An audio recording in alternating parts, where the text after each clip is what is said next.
My 9-year-old granddaughter looked up from her pasta and sneered. "You can't sit with us." Mom said, "You're just a charity case." The entire table burst out laughing, including my own son. I didn't scream. I just stood up and walked out. The next morning, my son texted me, "At the dealership. Send the money now." I answered, "A charity case has no money to give." 10 minutes later, total panic. Where are you watching from today? Drop your city in the comments below and hit that like and subscribe button. Let me tell you how a grandmother's silence became the loudest revenge a family ever heard. They say blood is thicker than water. But let me tell you, after 68 years on this earth, I've learned that money is thicker than both. It binds people together, it keeps secrets hidden, and sometimes it is the only reason people still answer your phone calls. I stood outside the heavy glass doors of L'Osteria, the kind of Italian restaurant where a plate of pasta costs more than my weekly grocery bill. I smoothed the front of my dress. It was a nice dress, a navy blue one I've had for 5 years. It was clean, pressed, and respectable. But I knew, just from looking through the window at my daughter-in-law, Trisha, that I was going to look out of place. Inside, the air smelled of truffle oil and expensive perfume. I clutched the gift bag in my hand a little tighter. It wasn't a big gift. It was a savings bond for my granddaughter, Lorraine, and a beautiful leather-bound journal. She was turning 9 today. 9 years old. Old enough to read, old enough to write, and as I was about to find out, old enough to break a grandmother's heart. I walked to the table. They were already seated in the center of the room. Trisha was wearing something sparkly and low-cut. My son, Oscar, was laughing at something she said, his face flushed with wine. Lorraine was playing on her iPad, ignoring the guests around her. "Hello, everyone," I said, putting on my best smile. Trisha looked up. Her eyes did that thing where they scanned me from head to toe and dismissed me in a second. "Oh, Diane, you made it. We almost ordered without you. Pull up a chair on the end."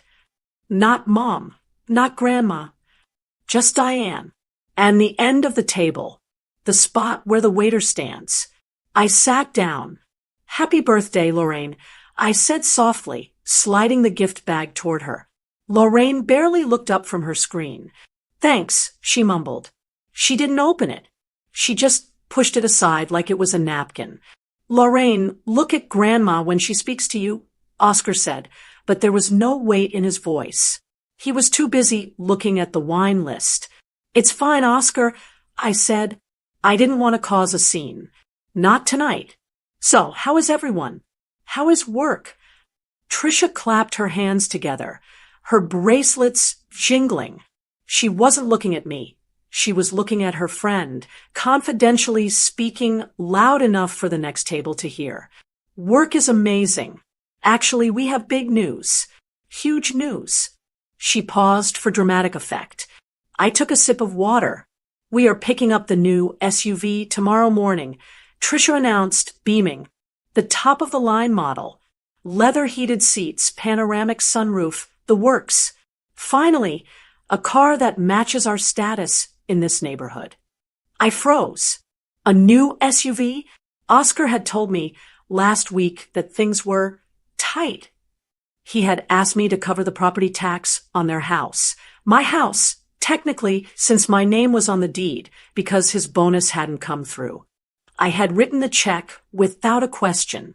I always did. "That sounds expensive," I said, trying to keep my voice neutral. Trisha laughed.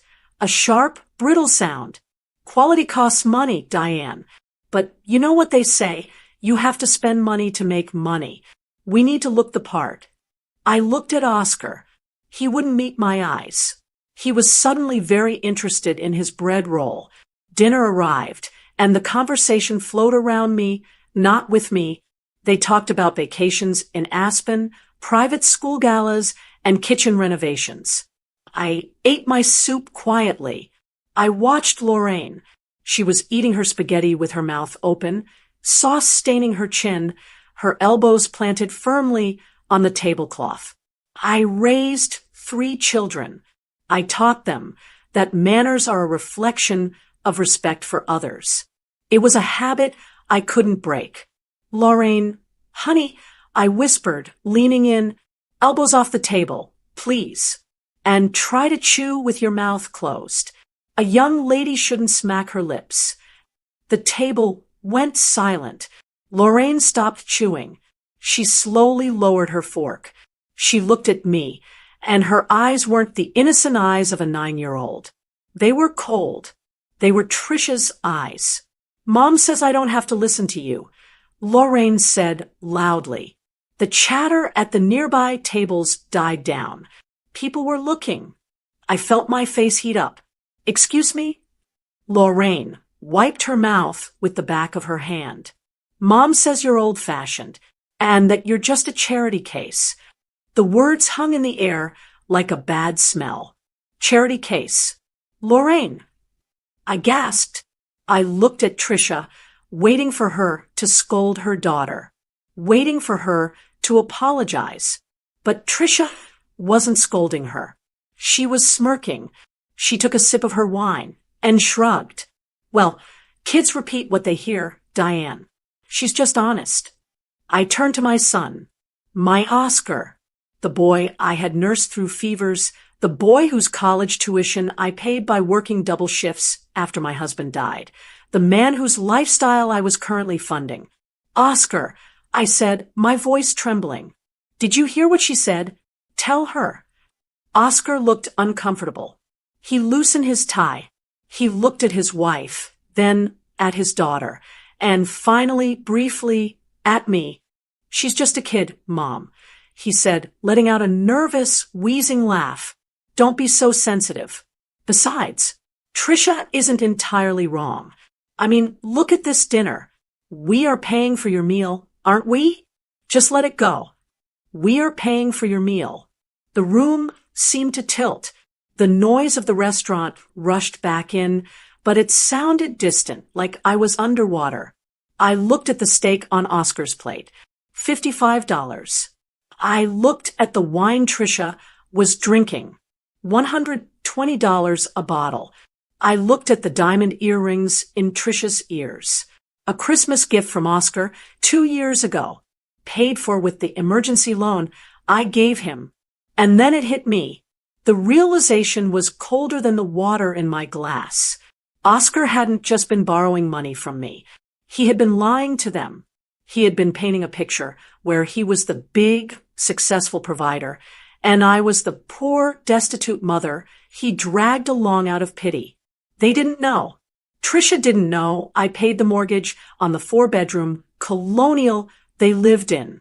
Lorraine didn't know I paid the $2,000 a month tuition for her private school.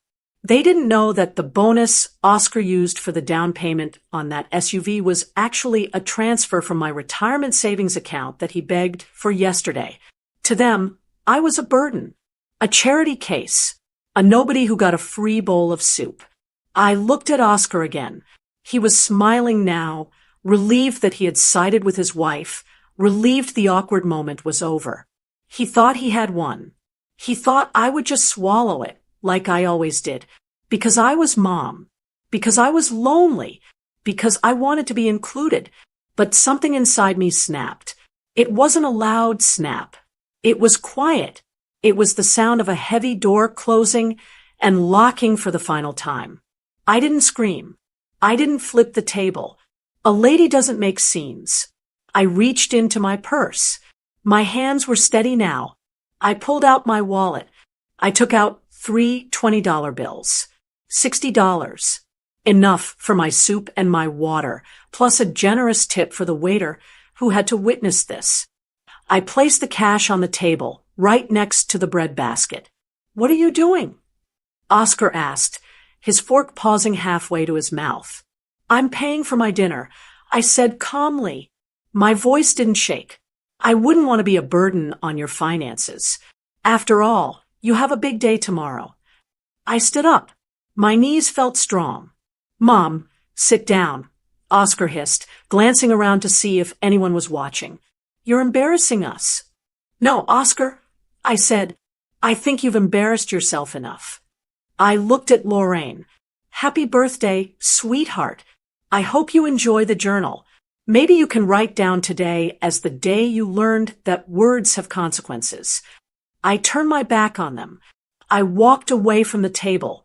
My heart was pounding in my chest, beating a rhythm of anger and grief, but my head was high. I walked past the dessert cart. I walked past the hostess stand. I pushed open the heavy glass doors and stepped out into the cool Denver night air. Just before the door closed behind me, I heard Trisha's voice, loud and shrill, carrying over the noise of the restaurant. "Ugh, so dramatic. Don't worry about her, babe.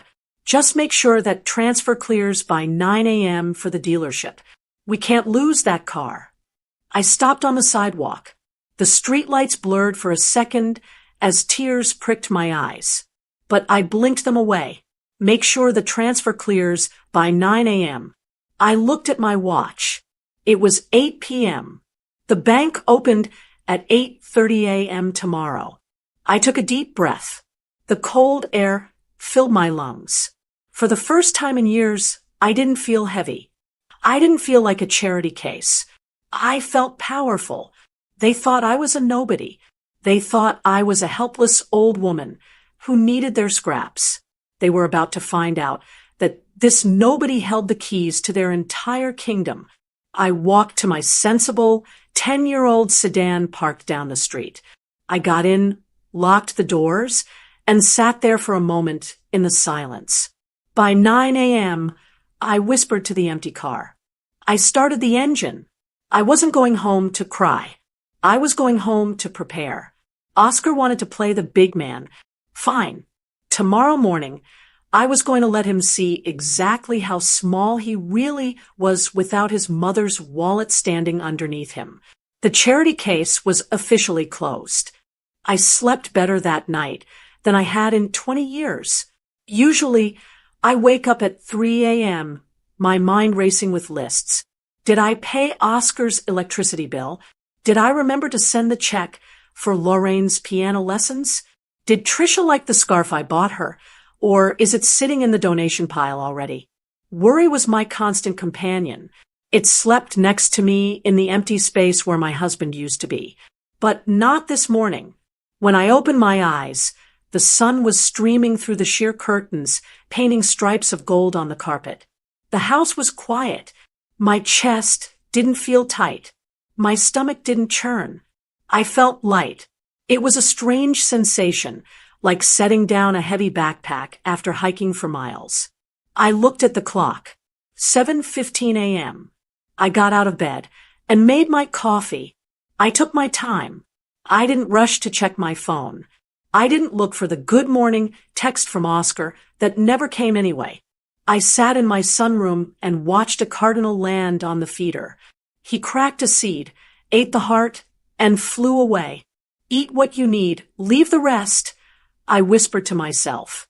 I had been letting my family eat everything. The seeds, the heart, the shell. They were picking me clean, and I had been thanking them for it. At 7:45 a.m., I went into my home office. It's a small room cluttered with old photos and stacks of paperwork. I opened the bottom drawer of my desk and pulled out the thick red folder labeled Oscar and Trisha. I opened it. It was a graveyard of my retirement. There were the receipts for the kitchen remodel they had to have because the old granite was dated, $45,000. There was the statement for the credit card I let Oscar carry for emergencies, which was currently maxed out with charges for golf clubs and spa days. And right on top was the receipt from yesterday, a deposit slip, $30,000 transferred from my savings to our joint checking account. The down payment. I ran my finger over the numbers. That money was supposed to be for my future care. It was supposed to be there, so I wouldn't be a burden on anyone when I got too old to walk. Instead, it was about to become a luxury SUV with heated seats for a woman who called me a charity case. Not today, I said aloud. I dressed carefully. I put on my good blazer, the one I used to wear when I was working as a paralegal. I put on my lipstick. I grabbed my purse and the red folder. I drove to the bank in silence. The city was waking up. Commuters were rushing to jobs they hated to pay for things they didn't need. I drove past the elementary school where I used to pick Oscar up. I remembered him running to me with a scraped knee, crying, needing his mommy. It hurt. I won't lie to you and say it didn't hurt. A mother's love is a stubborn thing. It wants to forgive. It wants to say he didn't mean it. But then I heard Lorraine's voice in my head again. Charity case. And I heard Oscar's laugh. That weak, nervous laugh. He wasn't that little boy with the scraped knee anymore. He was a grown man who was willing to let his mother be humiliated to impress his wife. I pulled into the bank parking lot at 8:25 a.m. I was the first one there. I watched through the glass doors as the tellers unlocked their drawers and turned on their computers. At exactly 8:30 a.m., the security guard unlocked the door. "Good morning, Mrs. Doe," he said, holding the door open. He smiled. "You're up early." "Big day, Frank," I said. "Big day." I walked straight to the glass office in the back. Mr. Henderson, the branch manager, was just sitting down with his coffee. He had been handling my accounts since my husband passed. He was a good man, old school. He knew the value of $1. He looked up, surprised. "Diane, I didn't expect to see you. Is everything all right? Did the transfer go through okay?" He knew about the $30,000. I had been in yesterday, fretting over it, making sure it would be available for them by 9 a.m. today. I sat down in the leather chair opposite him. I placed the red folder on his desk. "Good morning, Robert," I said. "No, the transfer is exactly what I'm here about. It hasn't cleared yet, has it?" He typed something on his keyboard. "It's scheduled to post in..." He glanced at his watch. "About 20 minutes. 9 a.m. sharp, just like you asked. It's sitting in the pending status on the joint account." "Cancel it," I said. The room went silent. The hum of the air conditioner seemed to get louder. Mr. Henderson blinked. "I'm sorry." "Cancel it," I repeated. "Reverse the transfer. Put the $30,000 back into my personal savings account, the one that only has my name on it." He looked at me over his glasses. He didn't ask why. He saw the set of my jaw. He saw the lack of hesitation in my eyes. He started typing. "Done," he said. "The funds are back in your primary savings." "Thank you," I said. "Now, I need to make some other changes. The joint account ending in 4598, the one Oscar uses for the mortgage and household bills." "Yes, I want my name removed from it. Today. Right now." Mr. Henderson stopped typing. He leaned back. "Diane, if you remove your name, you won't have access to see the transactions. And if that account goes into overdraft, the bank won't be able to pull from your savings to cover it anymore. You've got the overdraft protection linked." "I know," I said. "That is the point. I want the overdraft protection removed. I want the automatic transfers for the mortgage canceled. I want the automatic payments for the credit card canceled. I want my name off everything." He looked concerned. "Did something happen? This is a drastic move. Oscar usually relies on that safety net." "Oscar is 42 years old. Robert," I said, smoothing my skirt. "It's time he learned to walk without a net." For the next 20 minutes, the only sound was the clicking of keys and the whir of the printer. I signed paper after paper. Revocation of power of attorney. Signed. Removal of authorized user. Signed. Cancellation of recurring transfer. Signed. With every signature, I felt a physical weight lifting off my shoulders. I wasn't just signing banking forms. I was signing my own Emancipation Proclamation. I was taking back my dignity $1 at a time. All right, Mr. Henderson said, finally, handing me a receipt. It's done. You have total control of your assets. The joint account is now solely in Oscar's name. It currently has a balance of, he squinted at the screen, $42.16. I almost laughed. $42. That was what my son had to his name, without me, and he was on his way to buy a $80,000 car. Thank you, Robert, I said. I stood up and shook his hand. You have a wonderful day. You too, Diane, he said, looking at me with a newfound respect. You look well. I feel well, I said. I walked back out to my car. I sat in the driver's seat and watched the world go by. It was 9:10 a.m. My phone buzzed against the center console. Then it buzzed again. Then a long vibration. A phone call. I picked it up. Oscar calling. I let it ring. I wasn't ready to hear his voice yet. I wanted to enjoy the silence a little longer. The ringing stopped. Then, a text message popped up on the screen. I put on my reading glasses. Oscar, Mom, I'm at the dealership. The finance guy is asking for the confirmation number for the funds. Transfer hasn't shown up yet. Send it now. We're in a hurry. I stared at the screen. No, hello. No, how are you? Just a demand. Just an order to his servant. Then, a second text bubbled up. Oscar. And seriously, don't be petty about last night. Trisha is stressed. Just get it done. Don't be petty. That was the phrase that did it. Standing up for myself was petty. Refusing to be insulted was petty. I felt a cold smile touch my lips. It wasn't a nice smile. It was the smile of a woman who knows she is holding the ace of spades. I tapped the reply box. My fingers moved slowly, deliberately. I didn't want to make a typo. I wanted every word to be perfect. I typed, a charity case doesn't have $30,000 to give. I'm sure a successful man, like you, can handle his own bills. Ask your wife to pay for it. I read it over. It was harsh. It was final. It was the truth. I pressed send. The little bubbles swooshed away. Delivered. My phone immediately started to ring. Oscar calling. I looked at his name on the screen. For years, that name had made me jump. It had made me reach for my checkbook. It had made me apologize for things I hadn't done. Not anymore. I reached out and slid the little switch on the side of my phone. Silence. Then I went into the settings. Do not disturb. I tossed the phone onto the passenger seat. I started the engine of my sensible sedan. I had errands to run.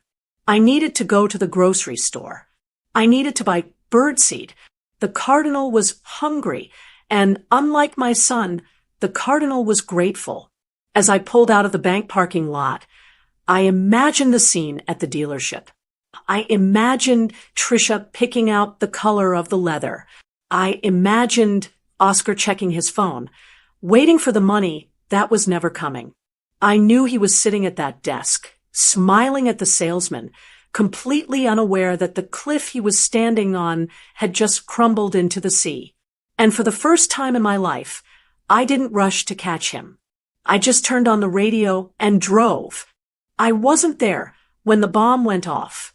I was standing in the bulk aisle of the grocery store, weighing out sunflower seeds for my bird feeder.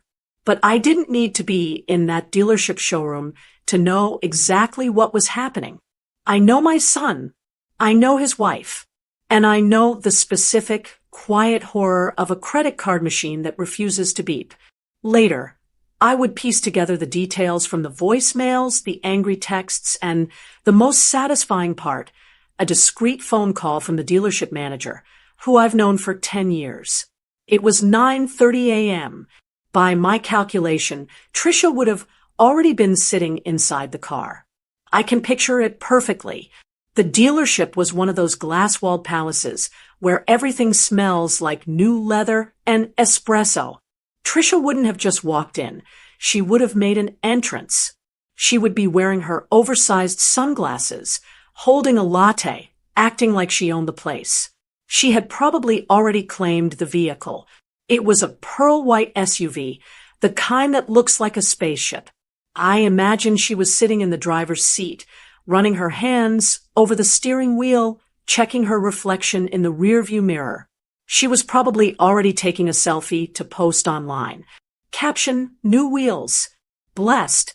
Oscar, on the other hand, would have been sweating. My son has a tell when he's nervous.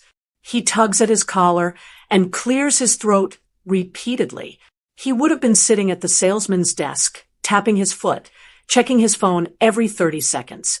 He was waiting for my text. He was waiting for me to say, "Done. Money sent. Sorry for the delay."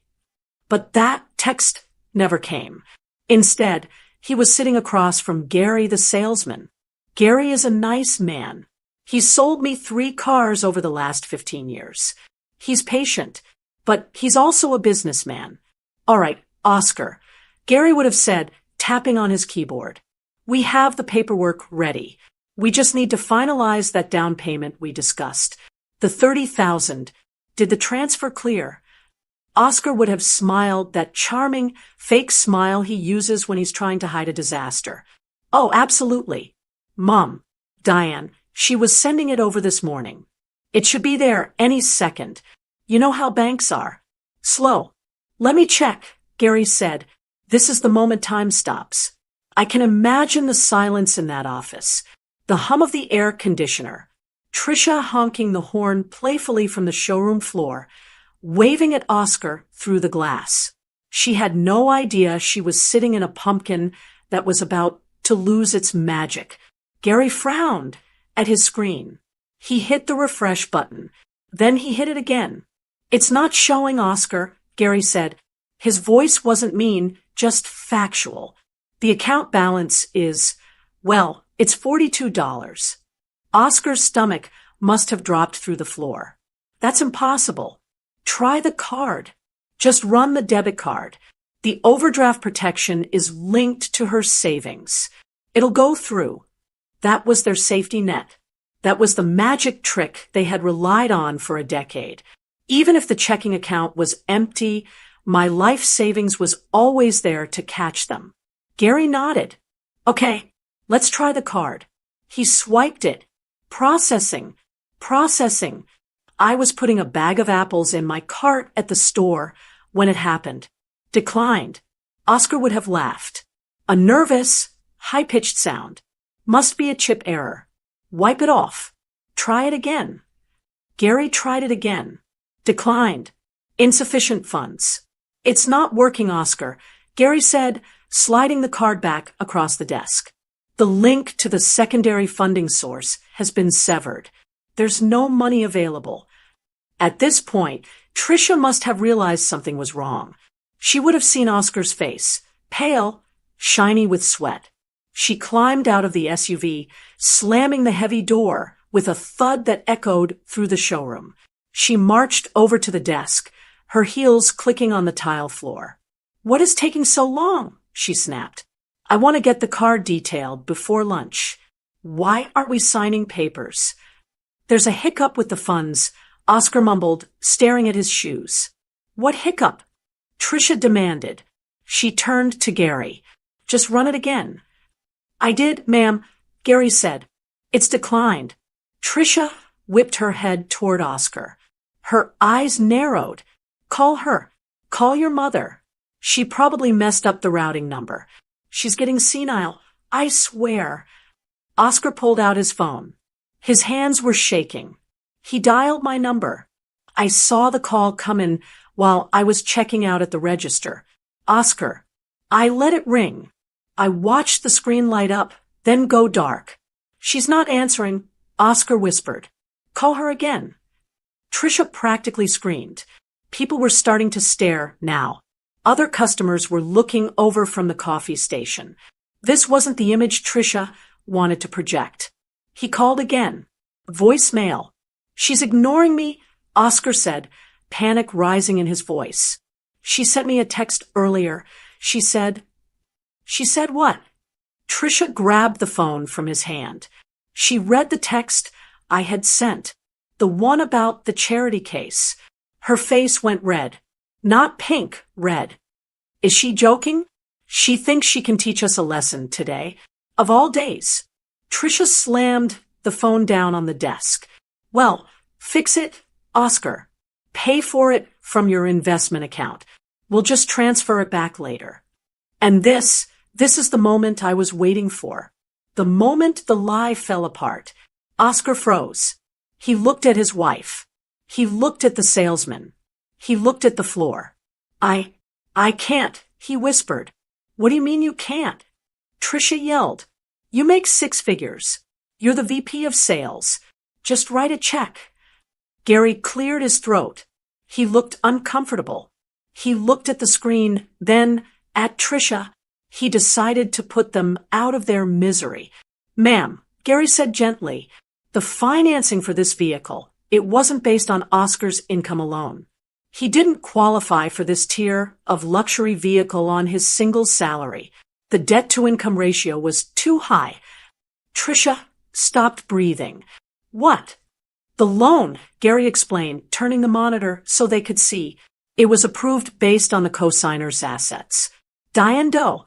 It was her credit score and her collateral that secured the low interest rate. Without her backing, Oscar doesn't qualify for this car. The silence that followed must have been deafening. Trisha looked at the screen. She saw the numbers. She saw my name listed as primary guarantor. She turned to Oscar. You told me you bought this. You told me you paid for the house. You told me your mother was just that we were helping her. Oscar couldn't speak. He was shrinking in his chair, looking smaller and smaller. The arrogant man who had laughed at me the night before was gone. In his place was a frightened little boy who had been caught stealing cookies. He doesn't pay for the house, ma'am. Gary added, perhaps a bit unhelpfully, but I like to think he was enjoying this a little. The mortgage payments come from the same joint account Diane just closed. I remember because she set it up here at this desk 5 years ago. Trisha looked like she had been slapped. Her entire reality, her status, her pride, her belief that she was the queen of the family, and I was the peasant, shattered. You lied to me, she hissed at Oscar. You made me look like an idiot. I told everyone. I posted it on Facebook.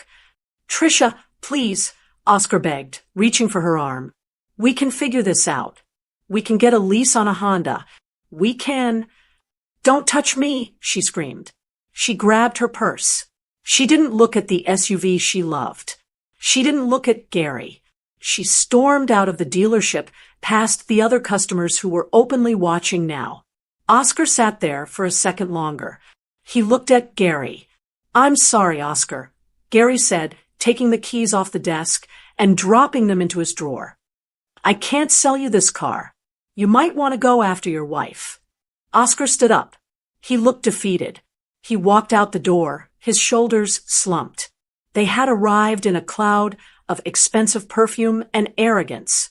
They left in their dented, 4-year-old sedan, screaming at each other before they even got out of the parking lot.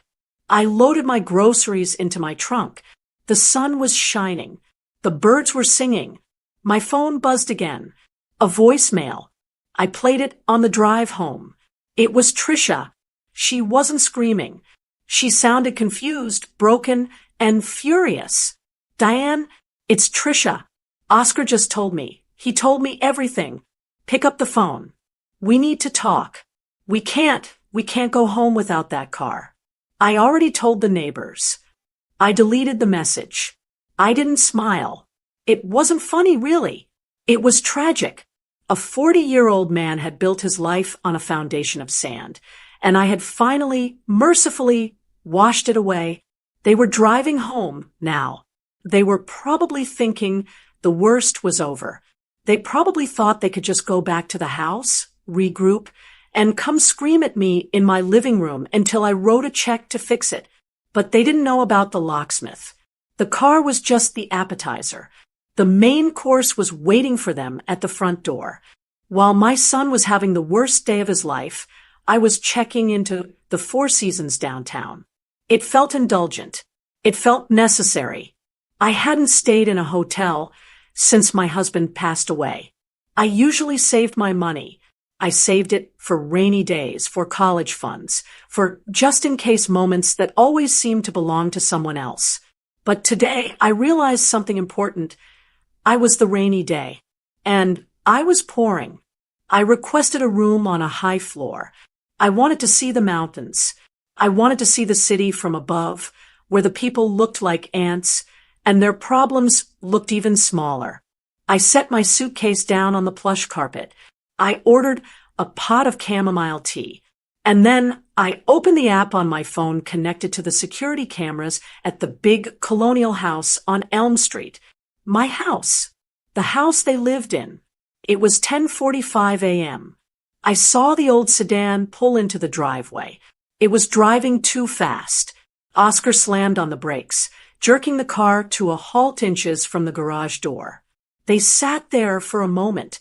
I could see their silhouettes through the windshield. Trisha's hands were flying around. She was screaming. Oscar was gripping the steering wheel, his head bowed. Lorraine was in the back seat, her face pressed against the glass, looking bored and annoyed. Finally, the car doors opened. Trisha stepped out first. She slammed her door.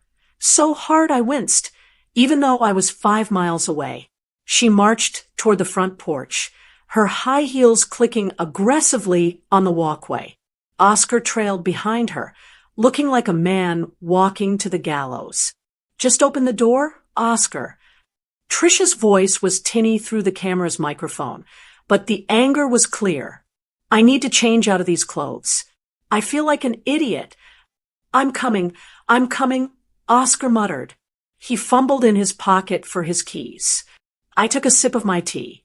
This was the part one had been planning since 8:35 a.m. You see, after I left the bank, I didn't just go to the grocery store. I made a phone call to a locksmith I've used for my rentals in the past. I told him it was an emergency. I told him I needed the locks changed on my primary residence immediately. I told him the current tenants had become volatile. He met me there at 9:30 a.m. He was fast. He changed the front door, the back door, and even the side door to the garage. He gave me the new keys, and I gave him a generous tip. Oscar walked up the steps. He didn't notice the shiny new brass on the door handle yet. He was too distracted. He jammed his key into the lock. It went in halfway, then stopped. He jiggled it. Nothing. He pulled it out, looked at it, and shoved it back in. He tried to turn it. It wouldn't budge. What is wrong with you? Trisha snapped, standing behind him with her arms crossed. Open the door. It's stuck, Oscar said. The key won't turn. Give it to me. Trisha snatched the keys from his hand. She shoved the key into the lock and twisted it with all her strength. Snap! I watched on my screen as half the key broke off inside the lock. Great, Trisha screamed. Just great, Oscar. You haven't maintained this house in years. The lock is broken. It's not broken, Oscar said slowly. He was leaning in, looking closely at the door frame. It looks new. He reached out and touched the brass plate. It was gleaming in the morning sun. Then he looked down. I had taped a white envelope to the door, at eye level. I used blue painter's tape so it wouldn't damage the finish. I still cared about the woodwork. After all, what is that? Trisha asked. Oscar pulled the envelope off the door. He turned it over. In my neatest cursive, I had written, "To the tenants." He ripped it open. He pulled out the single sheet of paper. It wasn't a long letter. I didn't feel the need to write a novel. The message was simple. Oscar read it. His shoulders dropped about 3 inches. Read it, Trisha demanded. What does she say? Is she apologizing? Oscar looked at his wife. His face was pale. No, she's not apologizing. He started to read aloud. Dear Oscar and Tricia, since you made it clear last night that I am a nobody and a charity case, I realized it was unfair of me to burden you with living in a house owned by such a person. A charity case certainly can't afford to maintain a 4-bedroom home in this neighborhood. Oscar swallowed hard. Therefore, I have taken possession of my property effective immediately. The locks have been changed. Since you were so confident about buying a luxury SUV this morning, I assume you have ample funds to secure your own housing. You have 30 days to remove your belongings. Please contact my attorney, Mr. Davis, to arrange a supervised time to pack. Do not attempt to enter the premises. The alarm code has also been changed. Oscar stopped reading. The paper fluttered in his hand. Signed, the landlord. Silence.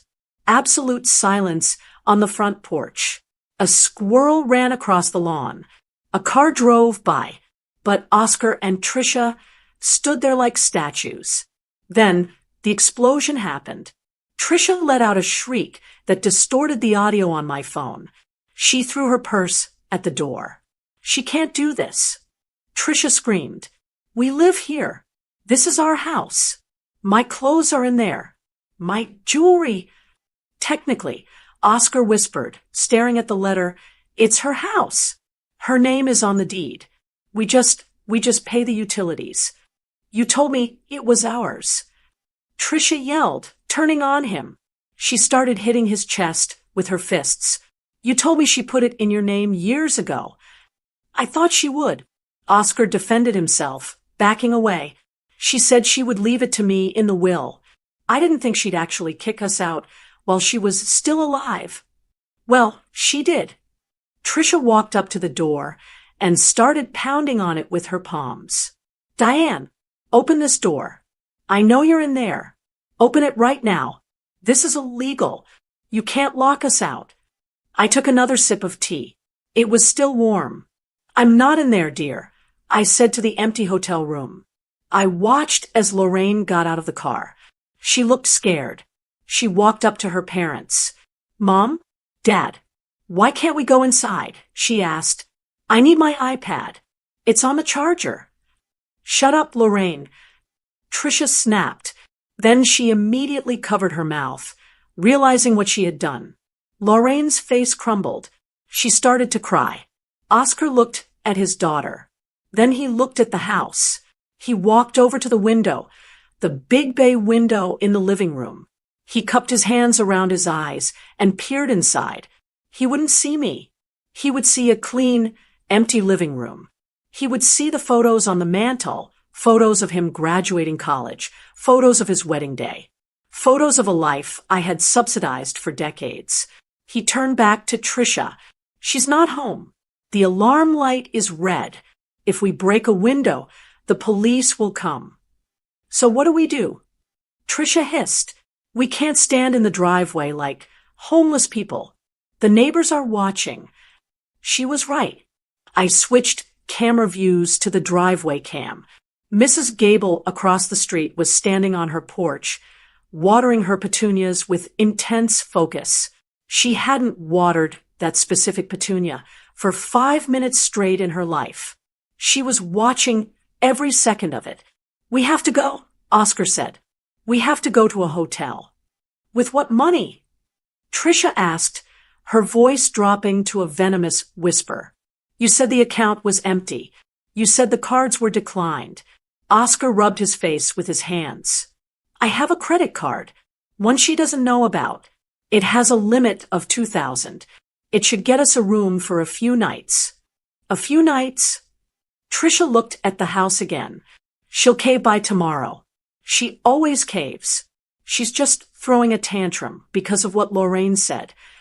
I don't know, Tricia, Oscar said. He looked at the broken key in the lock. She changed the locks. That's not a tantrum. That's permanent. They stood there for another minute, defeated.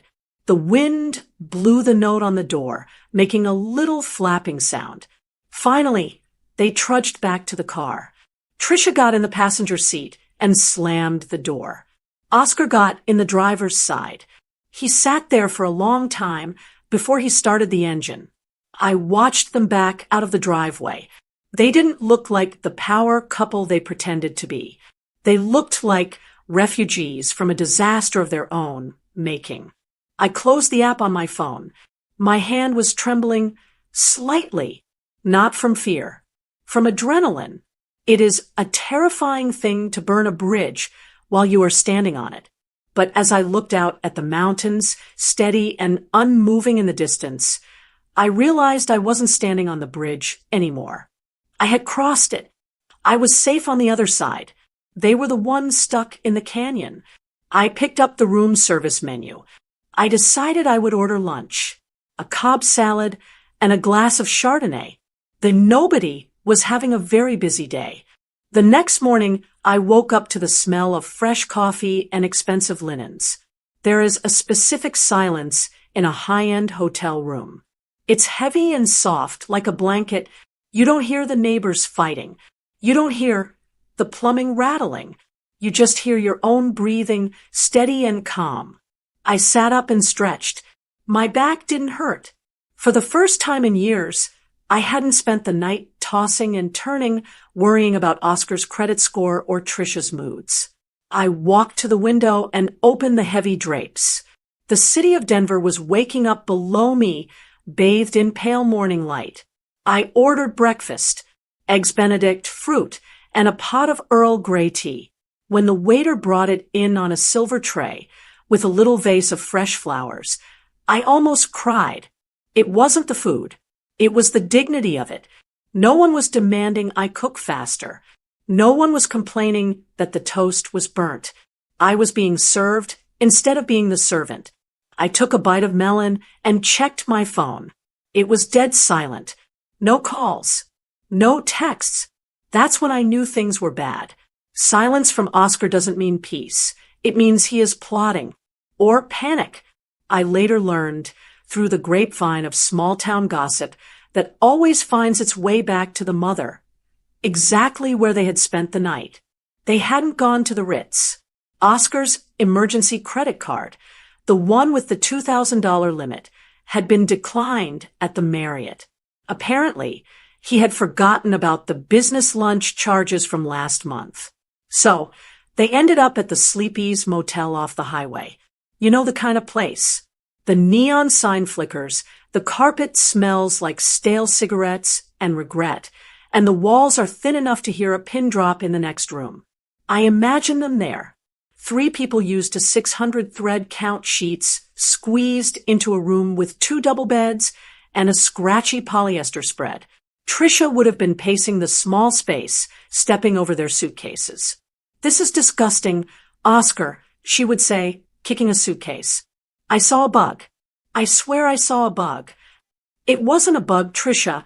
It was lint," Oscar would reply, sitting on the edge of the bed with his head in his hands. And then the blame game would start. It always does when the money runs out. "You lied to me for 10 years, Trisha would hiss. "You let me walk around acting like we were rich. You let me brag to my friends. Do you know what I look like now? A fraud. A complete fraud. I was trying to give you the life you wanted." Oscar would yell back, "You wanted the trips. You wanted the private school. You think my salary covers that? I was drowning, Trisha. I was drowning. And Mom was the only life raft I had." "Well, you poked a hole in the raft, you idiot." And then there was Lorraine, my granddaughter, the child who had started this entire avalanche with a single cruel sentence. She wasn't crying about the family falling apart. She wasn't worried about where they would live. She was sitting in the corner, tapping furiously on her iPad. "Dad," she whined. "Dad, the internet isn't working. My game won't load." "Use the motel Wi-Fi, Lorraine," Oscar mumbled. "It's too slow," she screamed, throwing the expensive device onto the bed. "And my data isn't working either. It says data plan suspended." "Fix it." Oscar would freeze. He knew why the data was suspended. I paid the family cell phone bill. It was part of the family bundle I had set up years ago to save them money. I had canceled that along with the cable and the streaming services before I went to bed last night. I can't fix it, Lorraine, Oscar said, his voice cracking. Grandma turned it off. She can't do that. Lorraine yelled. I hate her. She's ruining everything. Tell her to turn it back on. I can't tell her anything. Oscar exploded, standing up and throwing the ice bucket across the room. She won't answer the phone. The plastic bucket hit the wall with a crack. Silence filled the small, smelly room. That was the moment Oscar decided he couldn't take it anymore. He couldn't sit in that room with his angry wife and his spoiled daughter and face the truth of his own failure. He needed a target. He needed someone to blame. He needed me. Back in my hotel room, I was pouring my second cup of tea when my phone buzzed. It wasn't a call. It was a notification from the Ring app. Motion detected at front door. I opened the app. The video feed loaded. There he was. My son. He looked terrible. His shirt was wrinkled. He had clearly slept in it. His hair was messy. His eyes were wild. He was standing on my front porch, pounding on the door with his fist. Mom, he shouted. Mom, open up. I know you're in there. I saw your car parked down the street. I hadn't parked down the street. Of course. My car was safely valet parked in the hotel garage. He was seeing things. He was desperate. He pounded again. Mom, stop playing games. This isn't funny. Trisha is crying. Lorraine is crying. We slept in a motel.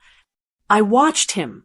I watched the boy I had carried for 9 months, the boy I had taught to tie his shoes, the man I had bailed out of every mistake he had ever made. And I felt nothing, no guilt, no urge to rush to the door and fix it, just a deep, cold exhaustion. He pressed the doorbell button. Ding dong. Then he pressed it again. Ding dong. Ding dong. Answer me, he screamed at the camera. He knew I could hear him. He leaned in close, his face filling the screen. You can't do this to family. We made a mistake, okay? Lorraine didn't mean it. She's 9. You're punishing us for a kid's joke. A joke. He still thought it was a joke. He still didn't understand that the joke was just the match that lit the fuse. The dynamite had been piling up for years. I pressed the talk button on my phone screen. Go away, Oscar, I said. My voice came out of the small speaker on the doorbell. It was clear and calm. Oscar jumped back. He looked around, confused, before realizing I wasn't opening the door. I was speaking digitally. Mom, he gasped. Mom, where are you? Open the door. We need to talk. Face to face. We have nothing to talk about, I said. I left you a letter. It was very clear. The letter. Oscar laughed, a frantic, hysterical sound. You're evicting us? Are you insane? You can't evict your own son. Where are we supposed to go? You have a job, Oscar, I said. You have a salary. I suggest you use it to rent an apartment that you can actually afford. Maybe a 2-bedroom. It will be good for Lorraine to share a room. It builds character. Character? Oscar spit the word out. You're destroying my life. Trisha is going to leave me, Mom. Do you get that? She's going to leave me if I don't fix this. If she leaves you because you can't buy her a luxury SUV, then she never loved you, Oscar. I said, I'm doing you a favor. I don't want your favors, he screamed, kicking the door. A black scuff mark appeared on the white paint. I want my house back. I want my money back. It's not your house, I corrected him gently. And it was never your money. He stopped kicking. He was panting, his chest heaving up and down. Mom, please, he whispered, his voice breaking. He tried the strategy that had worked for 40 years. The pity card.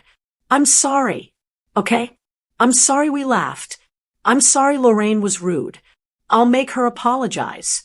I'll make Trisha apologize. Just please unlock the door. I don't know what to do. I'm scared. For a second, just a second, my finger hovered over the unlock button. He looked so small. He looked like my little boy again. But then I remembered the text message. Don't be petty. I remembered the laughter at the restaurant. I remembered the way he let his wife call me a charity case while eating a steak I paid for. If I opened that door now, nothing would change. He would learn that he could abuse me, apologize, and get rewarded. He would never grow up. You're scared, I said. Good. You should be. That fear is called responsibility, Oscar. It's heavy, and it's time you carried it yourself. Mom, he cried out. You laughed when your daughter called me a charity case. I said, my voice hardening. You agreed with her. You said, Trisha isn't wrong. Well, Oscar, I am simply proving you right. A charity case has nothing to give. No money, no house, no data plan. I have nothing for you. Mom, don't. Goodbye, Oscar. Get off my porch, or I will call the police and have you removed for trespassing. And I think we both know that would be very embarrassing for a VP of sales. I didn't wait for his response. I pressed the red end call button. The video feed cut off. I sat there in my hotel room, staring at the black screen of my phone. My hands were shaking, but not from weakness. They were shaking from the sheer effort of holding up a wall I should have built 20 years ago. I picked up my tea. It was cold now. I drank it anyway. It tasted like victory. I imagined Oscar standing there on the porch, staring at the silent plastic doorbell, finally realizing that the ATM was out of order permanently. He would have to go back to the motel. He would have to face Trisha. He would have to face Lorraine. And for the first time in his life, he would have to fix it himself. I took a deep breath. I had one more problem to deal with. The flying monkey. I knew Oscar wouldn't give up this easily. He wouldn't fight me man to man. He was too weak for that. He would send the one person he knew I had a soft spot for. He would send the child. But he was about to learn that this grandmother wasn't playing by the old rules anymore. They call it the silence before the storm. But in my family, silence is usually just the time it takes for Oscar to reload his weapon. It had been 1 week since I locked the doors. 1 week since I watched my son kick my front door and scream into the camera. Since then, I had moved back into my house. I hired a security guard to stand by the gate for the first 3 days, just in case. But Oscar and Trisha hadn't returned.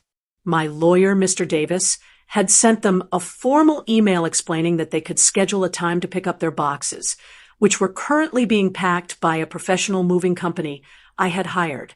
I wanted them out. Clean break. No drama. I was in my garden. It was a Tuesday afternoon. My hydrangeas were thirsty. I was untangling the hose, feeling the sun on my back. It was peaceful. I had almost convinced myself that the worst was over. I thought maybe, just maybe, they were respecting my boundary. Then my phone rang. I wiped my dirty hands on my apron and looked at the screen. Lorraine's iPad. My heart did a little stutter step. I hadn't heard from my granddaughter since the birthday dinner, since she called me a charity case. I knew I shouldn't answer.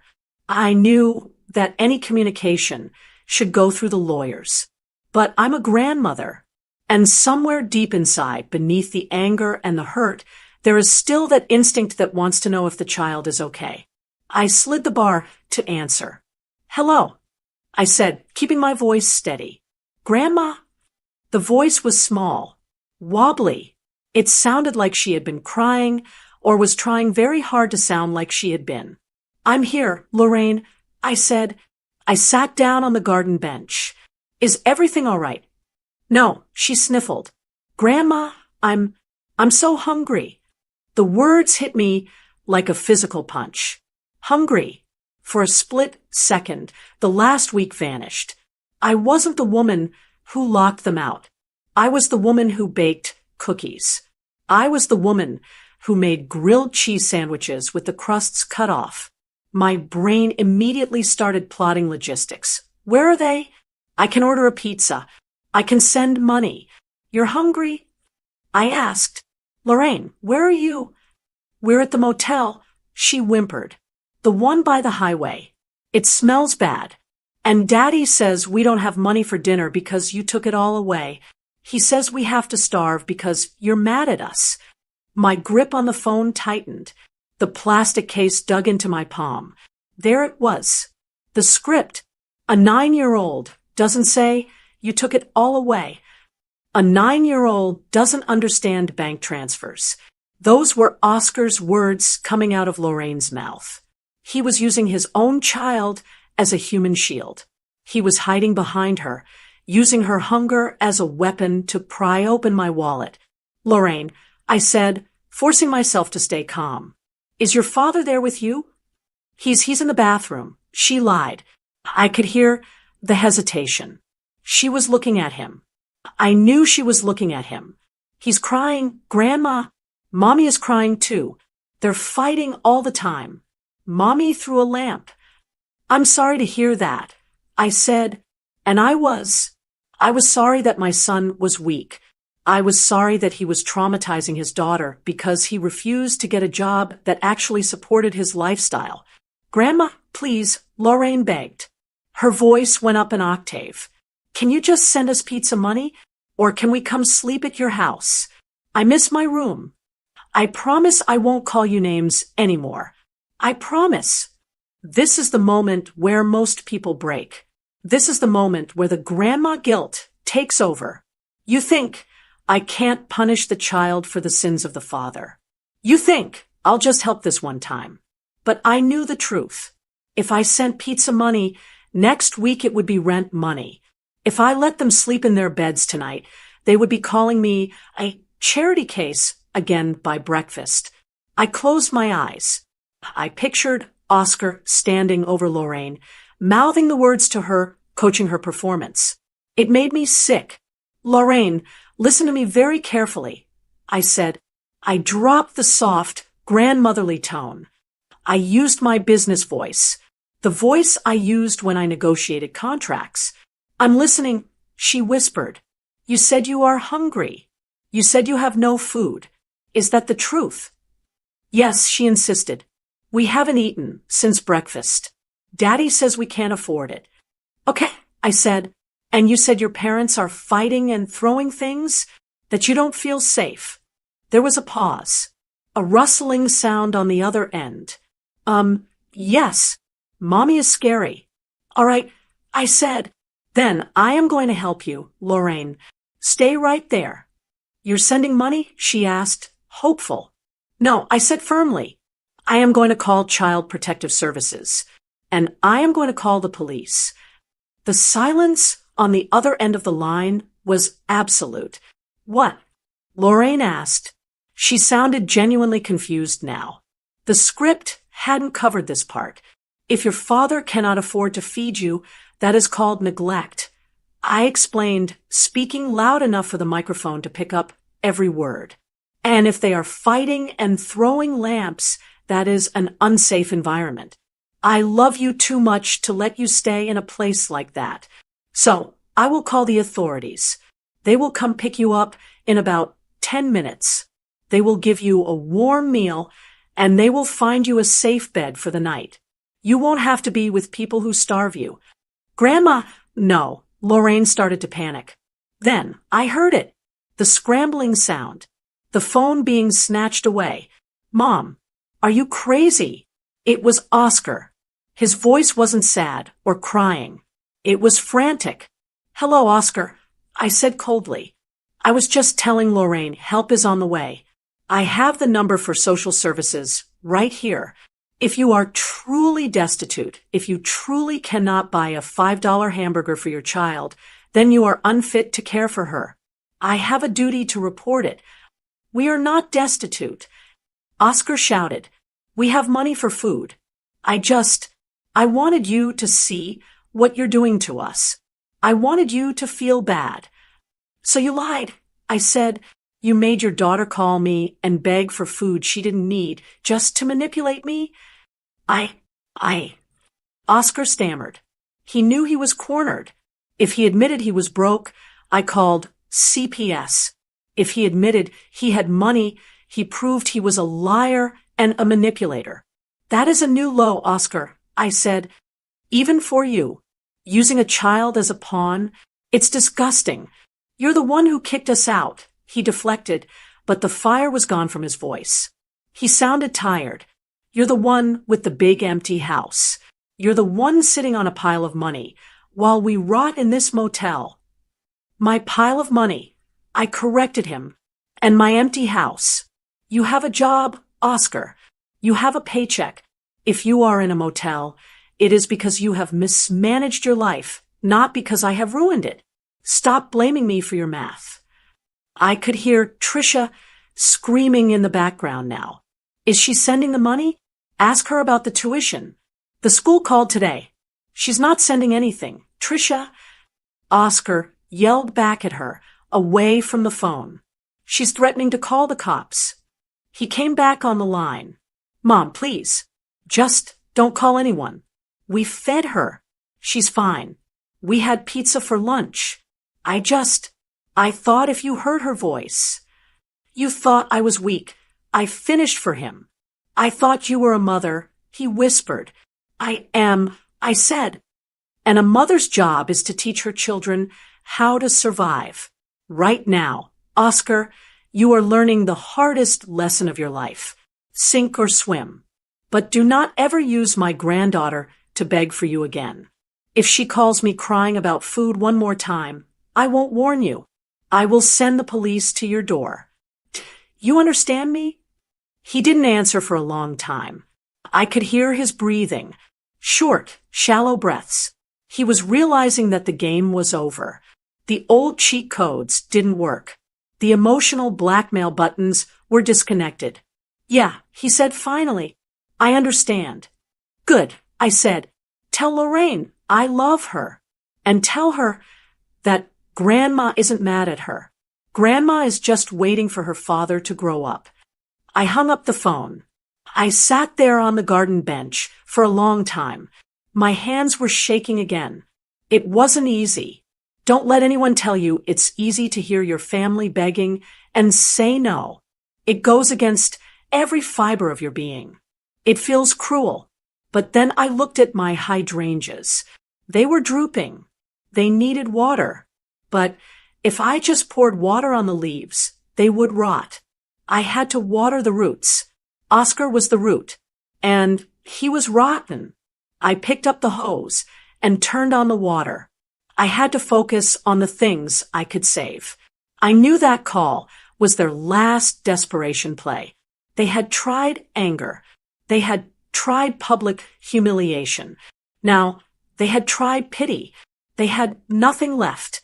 Now, they would have to face the one thing they had been avoiding for years, reality. And I had a feeling that reality was going to include a very uncomfortable meeting with a divorce lawyer. I went back to watering my flowers. The sun was setting, casting long shadows across the grass. I was alone in my garden, and for the first time in a week, I didn't feel lonely. I felt clean. There is a specific kind of silence that exists inside a lawyer's conference room. It smells like mahogany polish and lemon furniture wax, but underneath that, it smells like fear. It is the place where families go to die, and where contracts go to be born. I arrived 15 minutes early. I always do. I had spent the morning preparing. I went to the salon and had my hair blown out. I wore my best cream-colored suit, the one with the pearl buttons. I put on my favorite lipstick, a shade called Victory Red. I didn't dress like a victim. I didn't dress like a charity case. I dressed like the woman who owned the building. Mr. Davis, my attorney, sat at the head of the long table. He was a man of few words and expensive billing hours. He had arranged the paperwork in neat little stacks. They are late, he noted, checking his watch. It was 10:05 a.m. They are probably having trouble finding parking for the sedan, I said, taking a sip of water. They aren't used to parking in the general lot. They usually valet.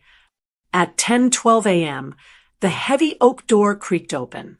If I had any lingering doubts about my decision, any tiny crumbs of guilt left over from Lorraine's phone call, they evaporated the moment I saw them.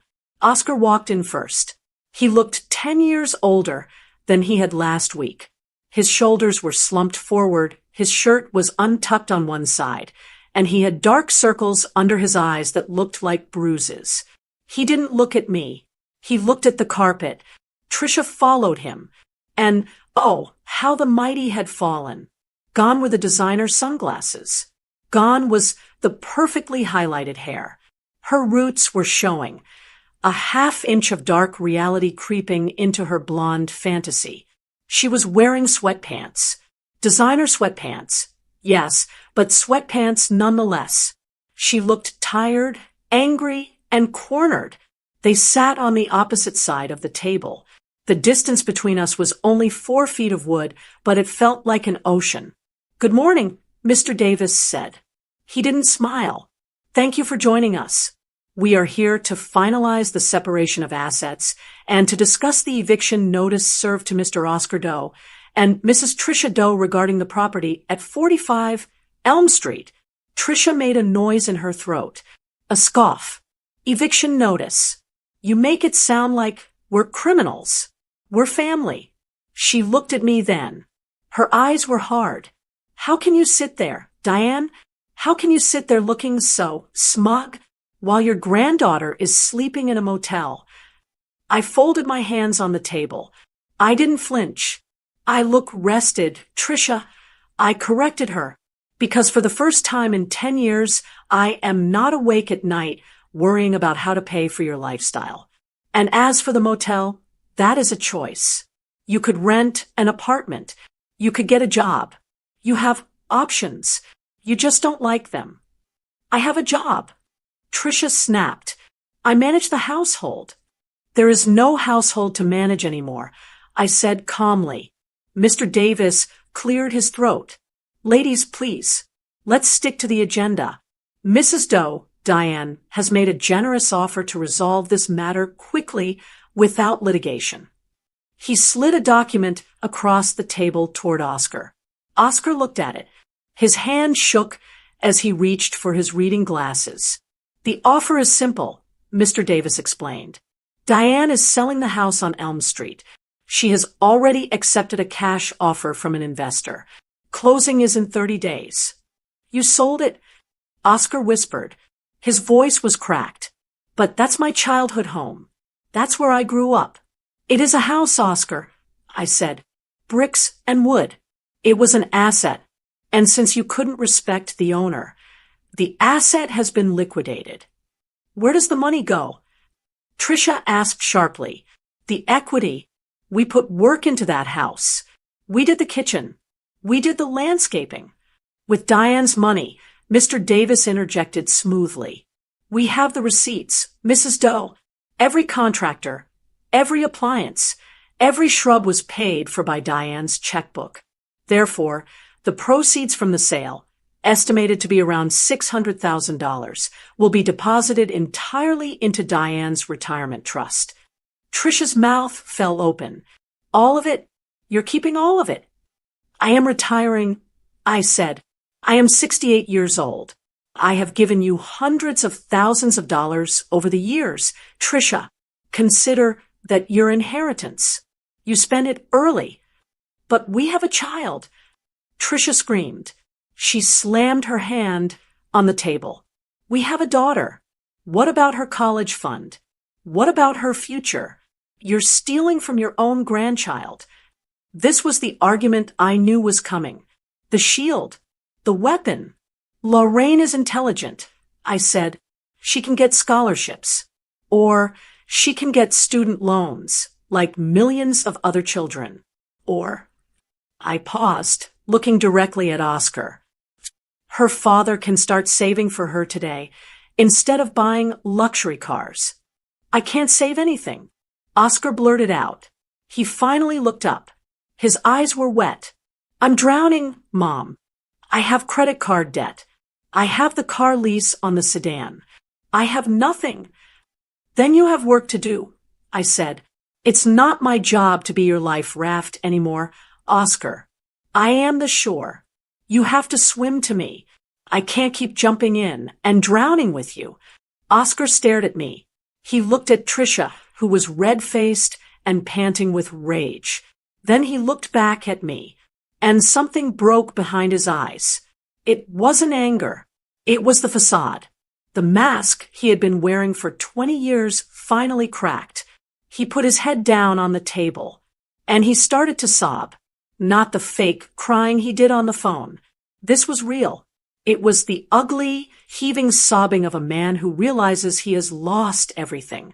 I just wanted to be big, he choked out. The room went silent. Tricia stopped yelling. What? I asked softly. Oscar lifted his head. Tears were running down his face, dripping onto the legal documents. I felt so small, he whispered. You always handled everything, Mom. You were always so strong. Dad died, and you just kept going. You paid for college. You paid for the wedding. I felt like a little boy. I wanted to feel like a man. I wanted Tricia to look at me the way she looks at rich guys. He gestured helplessly to his wife. So I pretended, he said, I pretended I was paying for it.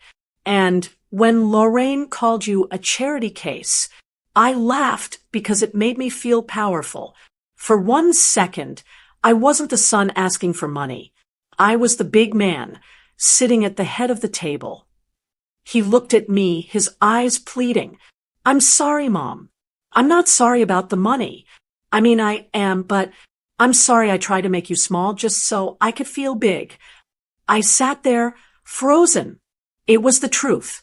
Finally, after decades of lies, excuses, and deflections, my son had finally told me the truth. He humiliated me because he was jealous of me. He bit the hand that fed him because he resented needing to be fed. I reached across the table. I didn't touch him. I just rested my hand near his. Thank you for saying that, Oscar, I said. My voice was thick with emotion. I forgive you. Tricia let out a breath of relief. She sat up straighter. She smoothed her hair. She thought she had won. She thought forgive meant fix. See, Tricia said, smiling nervously. He's sorry, Diane. He's really sorry. We can work this out. Maybe we don't have to sell the house. Maybe we can just refinance. And I picked up the black pen from the table. I forgive you for the humiliation, Oscar, I said, keeping my eyes on my son. I forgive you for the lies. I love you. You are my son. I uncapped the pen. But forgiveness is an emotional act, I said. Restitution is a financial one. What does that mean? Tricia asked, her smile faltering. It means I accept your apology, I said, but I am still selling the house. I pressed the pen to the paper. The sound was loud in the quiet room. Scritch, scratch. I signed my name. Diane Doe. I slid the paper toward Oscar. Sign it, I said. It acknowledges that you will vacate the property in 30 days. If you don't sign it, the sheriff will come. And I don't want Lorraine to see the sheriff. Tricia grabbed Oscar's arm. Don't sign it. She's bluffing. She just said she loves you. Oscar looked at his wife. He looked at the woman who had demanded a luxury SUV while his mother paid the electric bill. He looked at the woman who was currently wearing sweatpants and screaming in a lawyer's office. Then he looked at me. He saw the resolve in my face. He saw that I loved him enough to stop enabling him. He gently pulled his arm away from Tricia. She's not bluffing, Tricia, Oscar said quietly. She's done. He picked up the pen. His hand was steady this time. He signed his name next to mine. No, Tricia shrieked. You idiot. You just signed away our home. No, Oscar said, capping the pen and handing it back to Mr. Davis. I just signed away Mom's home. We have to go find ours. He stood up. He didn't wait for Trisha. He walked to the door, paused, and looked back at me. I'll call you, he said, on Sunday, just to talk. No asking for money. I'll answer, I said, as long as that's true. He nodded and walked out. Trisha sat there for a second, stunned. She looked at the signed paper. She looked at me. She realized that for the first time in her marriage, she couldn't manipulate the outcome. She grabbed her purse and ran after him. Oscar, wait.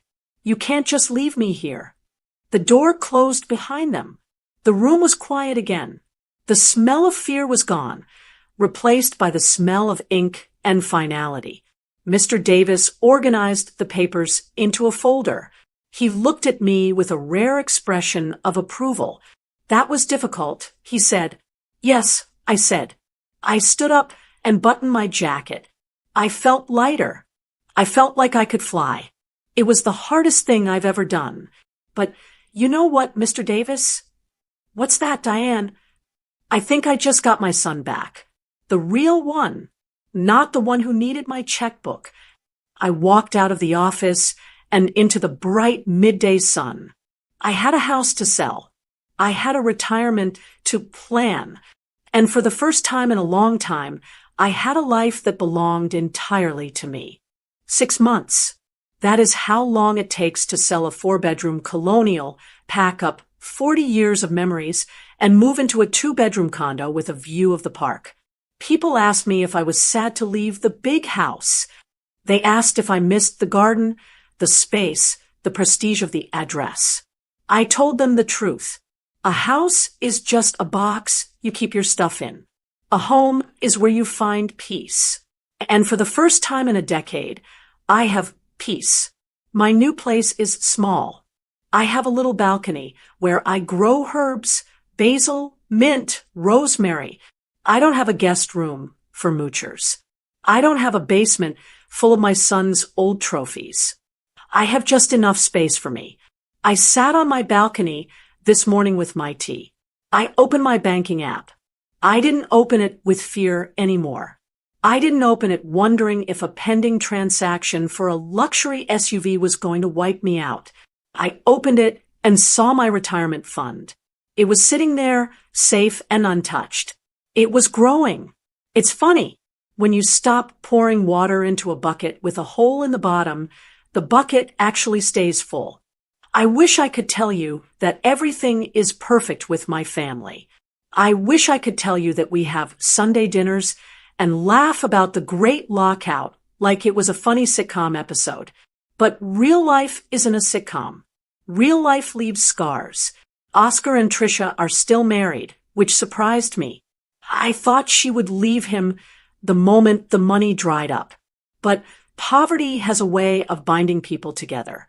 They live in a rental complex on the south side of town. It's a beige building with thin walls and a parking lot that is always full. They drive the old sedan. It has a dent in the bumper now. Trisha had to go back to work.